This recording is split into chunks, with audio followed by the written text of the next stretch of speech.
Hello everyone. तो हम लोग आज अपना एक टॉपिक स्टार्ट करते हैं, photosynthesis. What is the meaning of photosynthesis? इससे पहले के क्लासेस में आप ऑटोट्रॉफ और हेटेरोट्रॉफ्स पढ़ चुके हो। तो ऑटोट्रॉफ्स क्या होते हैं? ऑटो का मतलब होता है खुद से, ठीक है। तो the living organism which synthesize their own food is known as autotrophs. तो यहाँ पे हम बात करेंगे कि जो भी ऑटोट्रॉफ्स होते हैं वो अपना खाना बनाते कैसे हैं, आखिर मैकेनिज्म क्या है। तो आप लोगों ने प्लांट्स और श्रब्स देखे होंगे। तो श्रब्स मतलब झाड़ियाँ, प्लांट बड़े जो पेड़ हैं उनको प्लांट कहते हैं, श्रब्स मतलब होती हैं झाड़ियाँ। तो आपने जो देखा होगा छोटे छोटे जो झाड़ियाँ होती हैं, छोटे छोटे जो पेड़ होते हैं, उनकी स्टेम लीफ सब ग्रीन कलर की होती है। पता है क्यों होती है? क्योंकि वहाँ पे क्लोरोफिल प्रेजेंट होता है। लेकिन जो बड़े प्लांट्स हैं उसके ट्रंक्स आप देखोगे कि वो ग्रीन कलर के नहीं होते, वो हार्ड वुडी ट्रंक होते हैं और उनकी लीव्स ग्रीन कलर की होती हैं। तो प्लांट का जो भी पार्ट मैक्सिमम ग्रीन कलर का होता है वहाँ पे क्या पाया जाता है? क्लोरोफिल पाया जाता है। बेसिकली हम क्या कहते हैं कि मेनली क्लोरोफिल कहाँ पाया जाता है? प्लांट की लीफ में पाया जाता है। Okay, what is the function of chlorophyll? Chlorophyll का फंक्शन क्या है? तो अभी हम पढ़ते हैं कि क्लोरोफिल का फंक्शन क्या है। तो फिलहाल अभी हम यहाँ पे स्टार्ट करते हैं। Leaves are the food factory of plant. क्यों भाई food factory? Leaves are the food factories of plant. क्यों इसको कहते हैं? क्योंकि यहाँ पर क्या पाया जाता है? क्लोरोफिल पाया जाता है और उसी क्लोरोफिल की हेल्प से लीफ का खाना तैयार होता है। देखो, अब खाना तैयार करने के लिए क्या चाहिए? किसी भी प्लांट को खाना बनाने के लिए क्या चाहिए? वाटर चाहिए, ठीक, मिनरल चाहिए, कार्बन डाइऑक्साइड चाहिए और सनलाइट चाहिए। 4 चीज़ें। तो सनलाइट को ट्रैप करने का काम कौन करेगा? क्लोरोफिल करेगा। लीफ में जो क्लोरोफिल है वो सनलाइट को ट्रैप करेगा। ट्रैप करना मतलब क्या होता है? पकड़ना होता है। सनलाइट को पकड़ेगा, उसकी एनर्जी को एब्जॉर्ब कर लेगा। आप उस एनर्जी को एब्जॉर्ब करके उस एनर्जी का यूज़ कहाँ करेगा? उस एनर्जी का यूज़ करेगा कार्बन डाइऑक्साइड, मिनरल्स और वाटर, इन सब के साथ उस एनर्जी का यूज़ करके क्या बना देगा? प्लांट के लिए फूड बना देगा। अब वो फूड क्या बनेगा, कैसे बनेगा, क्या प्रोडक्ट बनेगा, आपको अच्छे से आगे स्टेप वाइज समझ में बहुत अच्छे से आ जाएगा।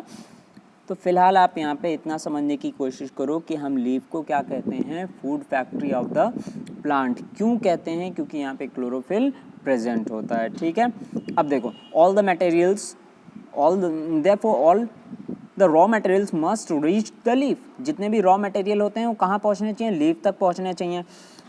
तो वाटर एंड मिनरल्स, अगर हम वाटर एंड मिनरल्स की बात करें तो ये कहाँ पे होते हैं? देखो, जो एटमॉस्फेयर में जो नमी होती है वो वाटर एब्जॉर्ब नहीं कर पाएगा, लीफ वो वाटर को एब्जॉर्ब नहीं कर पाएगी। तो वाटर और मिनरल्स प्लांट को कहाँ से मिलता है? सॉइल से मिलता है मेनली।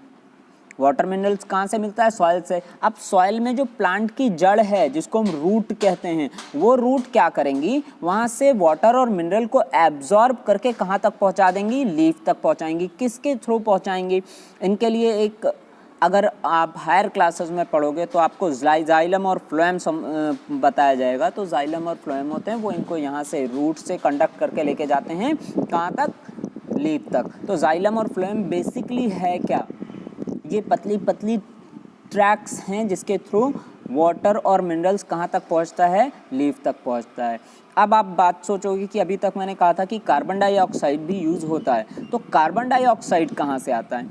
देखो बच्चा, आपने देखी बहुत सी लीफ देखी होगी, बहुत से प्लांट की लीफ, जैसे वीट प्लांट की अगर हम बात करें या पैडी की बात करें, पैडी मतलब धान, वीट मतलब गेहूँ, अगर हम इन दोनों की बात करें तो इनकी लीव्स आपने देखा होगा, इनकी लीव्स इस तरह से होती हैं, ज़मीन से इस तरह से होती हैं और इनके दोनों सरफेस पे सनलाइट बराबर बराबर पड़ती है। लेकिन अगर हम आम की लीफ की बात करें, मैंगो ट्री के लीफ की बात करें, तो मैंगो ट्री की लीफ आपने देखा होगा इस तरह से होती है। ये अपर सरफेस होता है और ये लोअर सरफेस। अगर आप अपर सरफेस इस टाइप की लीफ होती है, उनके अपर सरफेस को देखोगे तो बहुत स्मूथ होता है, और अगर लोअर सरफेस को देखोगे तो ये खुरदुरा रफ सरफेस होता है। जब आप लोअर सरफेस को बहुत ध्यान से देखोगे तो आपको छोटे छोटे बारीक बारीक, वैसे नॉर्मली ये चीज़ें जो है नॉर्मली दिख नहीं पाएंगे, लेकिन फिर भी आपको इतना समझ में आएगा कि लोअर सरफेस कैसा होता है? बहुत रफ होता है, तो वो रफ क्यों होता है? क्योंकि वहाँ पर क्या पाए जाते हैं? स्टोमेटा पाए जाते हैं। स्टोमेटा क्या होती है? स्मॉल ओपनिंग होती है और इन स्टोमेटा के चारों तरफ गार्ड सेल्स प्रेजेंट होती हैं। वो गार्ड सेल क्या करती हैं? इन स्मॉल ओपनिंग को खोलने और बंद करने का काम करती हैं। तो देखो, मान लो ये लीफ का इनर सरफेस और ये लीफ का बाहर का सरफेस, ठीक। तो जो स्टोमेटा है, जब ये स्टोमेटा खुलता है तो इसी स्टोमेटा के थ्रू लीफ के अंदर जो ऑक्सीजन बनती है फोटोसिंथेसिस में, वो बाहर चली जाती है और एटमॉस्फेयर का कार्बन डाइऑक्साइड है, एटमॉस्फेयर में जो कार्बन डाइऑक्साइड प्रेजेंट है वो कहाँ पे आ जाता है? लीफ के अंदर। तो what is the basic function of stomata? The basic function of stomata to transfer, या आप और भी लैंग्वेज यूज कर सकते हो, बेसिकली समझने की कोशिश करो, टू ट्रांसफर, या आप ये कह सकते हो गैसियस एक्सचेंज, बेटर होगा गैसियस एक्सचेंज कहो, क्योंकि ऑक्सीजन जो अंदर है वो बाहर जाएगी एटमॉस्फेयर में, और जो एटमॉस्फेयर में कार्बन डाइऑक्साइड है वो बाहर से अंदर की तरफ आएगी, ठीक है। तो what is the function of stomata? Stomata का फंक्शन होता है कि गैसियस एक्सचेंज करना, और इसी के साथ साथ जब स्टोमेटा गैसियस एक्सचेंज करता है तो थोड़ा बहुत वाटर लॉस भी होता है, ठीक है। तो यहाँ तक का टॉपिक आपको समझ में आ गया। हम लोग आगे बढ़ते हैं।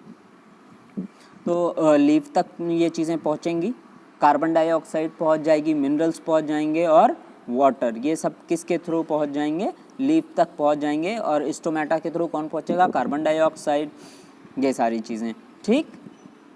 तो यहाँ पे देख लो, अगर हम स्टोमेटा की बात करें, दीज पोर्स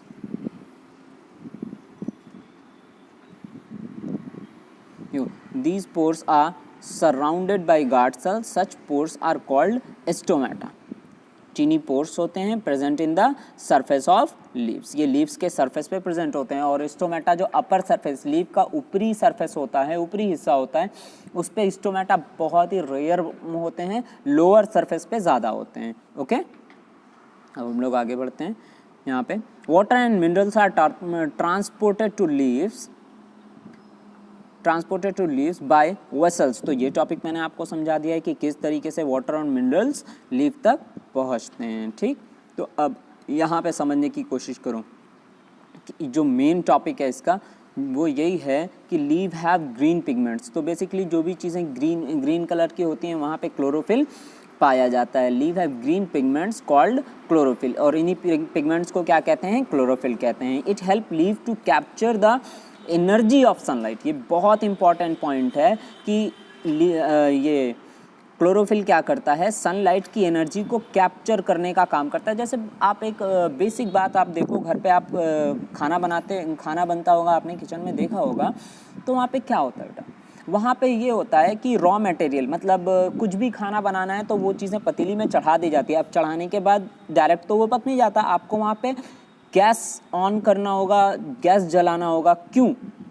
क्योंकि उससे जो एनर्जी, हीट एनर्जी निकलेगी, वो ही हीट एनर्जी उन चीज़ों को पका पाएगी नॉर्मली, ठीक है। तो उसी तरीके से हमें यहाँ पर भी एनर्जी चाहिए, तो वो एनर्जी कहाँ पे मिलेगी? प्लांट में सनलाइट से मिलेगी। इसीलिए बेटा हम लोग सनलाइट को कहते हैं अल्टीमेट सोर्स ऑफ एनर्जी। क्योंकि देखो, सन से एनर्जी कहाँ पे आई? प्लांट में। अब प्लांट से एनर्जी कहाँ पे जाएगी?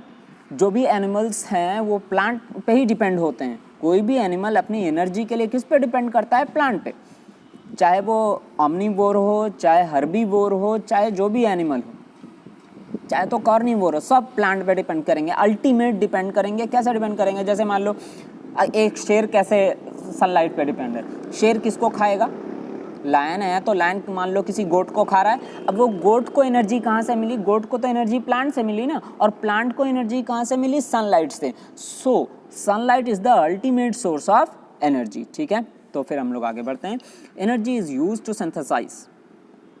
एनर्जी का यूज़ कहाँ पे होता है? Energy is use to synthesize, या सिंथेसिस का मतलब होता है प्रिपेयर, मतलब बनाना, food from carbon dioxide and water. तो बेसिकली क्या होता है? कार्बन डाइऑक्साइड और वाटर से फूड बनता है। कौन बनाता है? एनर्जी का यूज़ करके। ये क्लोरोफिल एनर्जी को ट्रैप करता है और लीफ में फूड की सिंथेसिस होते हैं। Since the synthesis of food occur in the presence of sunlight, मतलब अगर हम बात करें कि फूड की सिंथेसिस कब होती है तो सनलाइट की प्रेजेंस में होती है।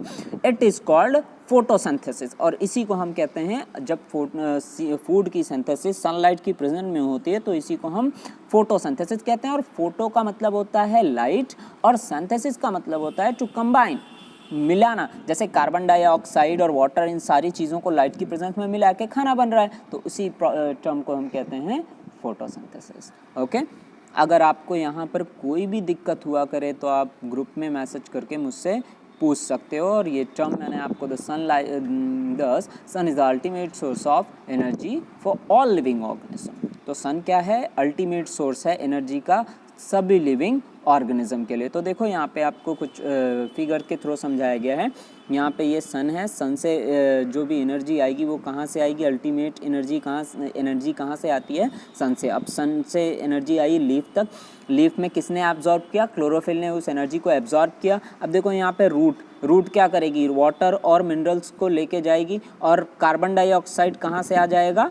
एटमॉस्फेयर से, क्योंकि हमें पता है कि हमारे एटमॉस्फेयर में कार्बन डाइऑक्साइड होता है, तो ये कार्बन डाइऑक्साइड एटमॉस्फेयर से आ जाएगा।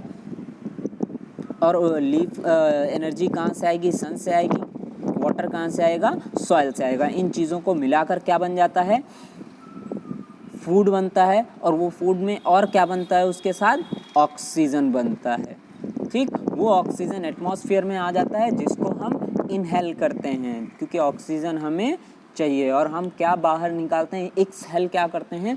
Carbon dioxide. अब देखो यहाँ पे स्टेप समझ लो कि फोटोसिंथेसिस का अगर हम एक रिएक्शन लिखना चाहें कि किस तरीके से रिएक्शन होता है, तो बहुत बेसिक स्टेप है कि देखो अभी तक आपने समझ लिया कि carbon dioxide and water, CO2 और H2O। देखो फॉर्मूला की बात करेंगे तो कार्बन डाइऑक्साइड CO2 होता है और वाटर का फॉर्मूला H2O होता है। ठीक है, कार्बन डाइऑक्साइड और वाटर मिल के सनलाइट की प्रेजेंस में, किसकी प्रेजेंस में?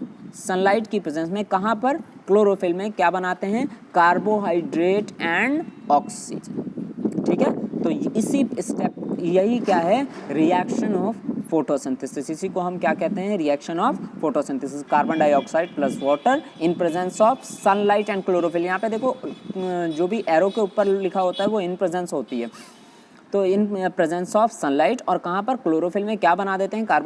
कार्बोहाइड्रेट और ऑक्सीजन। कोई कन्फ्यूज़न होगा यहाँ पे आपको तो आप विदाउट एनी हेजिटेशन आप मुझसे पूछ सकते हो, और इसके आगे का लेक्चर हम लोग आगे कंटिन्यू करेंगे। Okay, thank you so much.